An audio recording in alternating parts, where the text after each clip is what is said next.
હાલો. હા પ્રશાંતભાઈ ક્યાં છો? ગામના ચબૂતરે છો?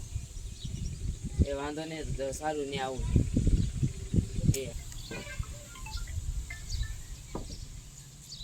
પ્રદીપભાઈ શું કામ હતું? જે કઈ કામ હોય તો ગામના ચબૂતરે ઉભો છું ને એવી આવજો.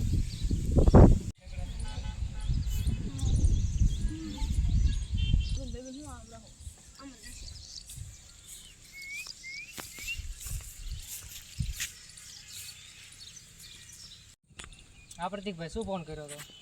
ફોન એમાં એવું કર્યો હતો કે ગઈ રાત્રે તમારા ઘરે હું સૂતો હતો ને, તો ત્યાં મને આમ ભૂતના ને એવા અવાજ સંભળાતા હતા.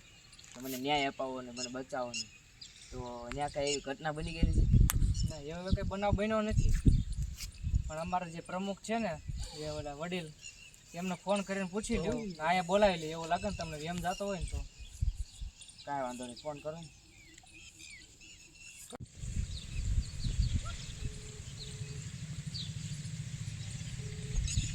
હા અમિત કાકા ક્યાં છો?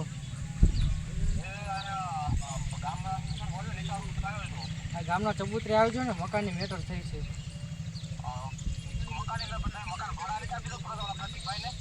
હા એમની જ છે મેટર.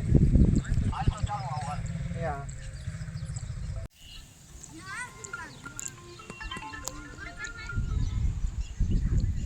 હા પ્રશાંતભાઈ. હો મકાનની મેટર પર તમે ભાડે જે પેલો પ્રતિકભાઈ મકાન તો એની જ મેટર છે. ત્યાં ચબૂતરે ચાલો હું આવું જ છું. હાલો, હા નિશાળ બધું આવું. હા હા એ હા.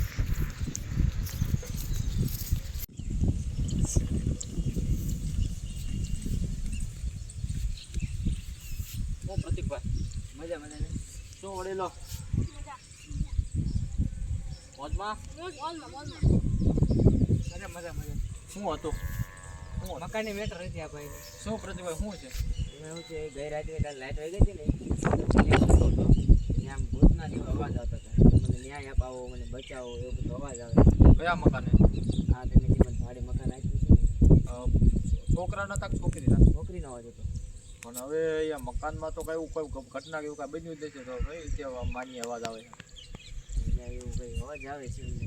તો એક તમે કામ કરો, કદાચ તમારે પોતાનું હોય તો તમે કોઈ બાવા પાસે કે કોઈ કુવા પાસે જોવરાવો કાંક, તમારું પોતાનું હોય તો.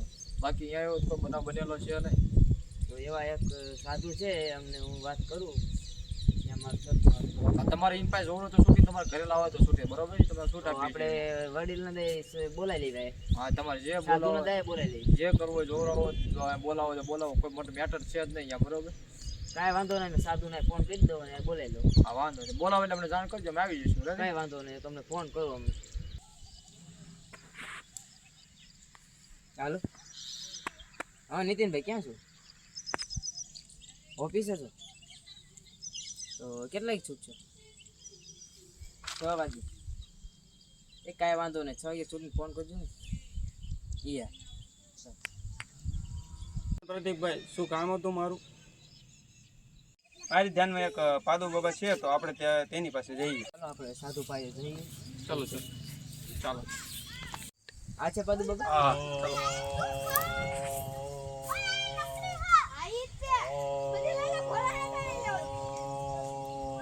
જય હો પાદુ બાબા, જય હો.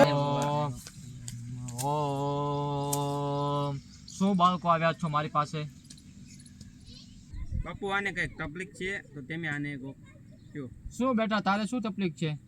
બાપુમાં એવું છે ને, હું રાત્રે સૂતો હોય ને ઘરે, તો ત્યાં મને આમ અવાજ આવે છે ભૂતના.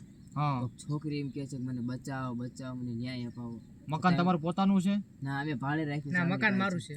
તમે મકાન બનાવેલો કેટલો સમય થયો? મકાન બનાવે એનો સમય ઘણો થઈ ગયો. હા, તમારી આ કઈ બનાવ બની ગયેલો છે? ના, એવો કઈ બનાવ નથી બન્યો બાપુ. ચાલો હું આમાં જોઈને પછી કહું. ચાલો.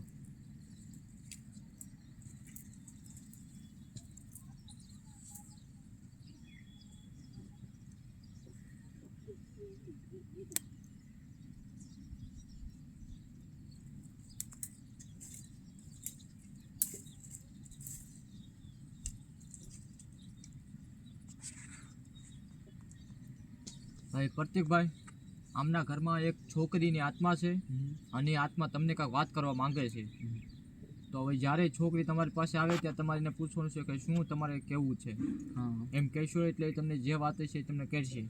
એમના ઘરમાં કાં ગમે તે બનાવ છોકરીને મારી નાખી દીધો તો ભલે જે હોય તે છોકરી તમારી પાસે ન્યાયની આશા માંગે રાખી રહી છે ને એ તમારે ન્યાયને અપાવવાનો છે. એટલે છોકરી તમારી પાસે આવે છે એટલે તમારે પૂછવાનું છે કે શું વાંધો છે. કાંઈ વાંધો નહીં બાબા, અમે પૂછી લઈશું. બરાબર, એને પૂછીને કહેજો કે હું તમારે શું છે તકલીફ. બરાબર, આટલું કરજો એટલે છોકરી તમને કહેશે. રેડી? છે હો બાબા, એ છે. પણ બાબા, બોલો બેટા. પણ ત્યાં એવું છે કે આને ભૂતની જે અવાજ આવે છે ત્યાં છોકરીનો, તો ત્યાં કાંઈ એવું હશે નહીં તમારા પાસે કાંઈક લીંબુ જેવું? હા એવું તો છે, પણ હજુ અને આમને ખબર તપસ્યામાં પડી કે હું ઘડી બેસું પછી તમને કહી શકું ને. ઘડી મારે તપસ્યા ધ્યાન દોરવું પડશે. તેમનું કાંઈ બોલતું रामचंद्र शंकर का भजन कर शिव के भजन रामचंद्र शंकर का भजन कर હા બેટા, આ લીંબુ જગ્યા પર મૂકી દેજે. આ લીંબુ જ્યાં તને દેખાશે ને દેખા મૂકી દેજે એટલે તને ઓટોમેટિક ખબર પડી જશે. આ લીંબુ લાલ થઈ જાય એટલે તારે સમજી લેવાનું કે આ ભૂત છે ત્યાં. જય હો બાબા કી જય હો. જય હો પાદુ બાબાજી. જય હો પાદુ બાબા જય હો. ચલો બેટા તમે જઈ શકો છો. હવે તમને તમારી આ પ્રતિકને ત્યાં જે છે કાંઈ તે પોતે આવીને કહેશે. બરોબર, લીંબુ તમારા ખાતો કરો. ઓકે ચાલો, હવે હું ધ્યાનમાં બેસી જાઉં. હવે કાંઈ તમારો પ્રશ્ન નહીં સાંભળો.